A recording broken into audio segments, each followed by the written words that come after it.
ছায়াগতির বাহিনী এত শক্তিশালী?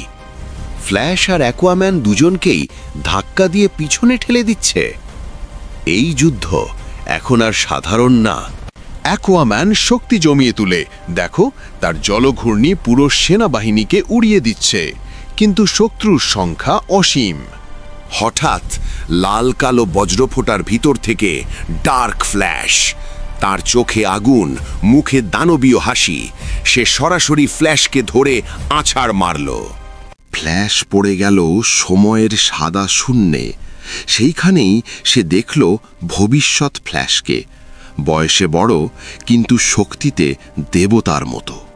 দুই ফ্ল্যাশ যখন হাত মিলালো, যেন মহাবিশ্ব ফেটে গেল। সাদা সোনালি আর নীল বজ্র মিলে জন্ম নিল নতুন শক্তি, ইটার্নাল ফ্ল্যাশ। ইটার্নাল ফ্ল্যাশ ফিরে এলো যুদ্ধক্ষেত্রে। তার শক্তির চাপেই ছায়াবাহিনী পিছু হটল।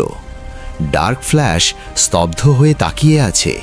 অ্যাকোয়াম্যান একা ঘিরে ফেলেছে ছায়াযোদ্ধারা। শেষ শক্তি দিয়ে সে সমুদ্রের বজ্র তরঙ্গ ছুঁড়ে মারল, একটা বিশাল বিস্ফোরণ। এবার দেবতার গতিতে ছুটল দুই ফ্ল্যাশ।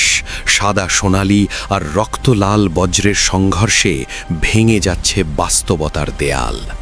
হঠাৎ সব থেমে গেল। মাটির নিচে জ্বলছে এক বিশাল লাল সিল। ডার্ক ফ্ল্যাশ হেসে বলল, এটা তো শুধু শুরু।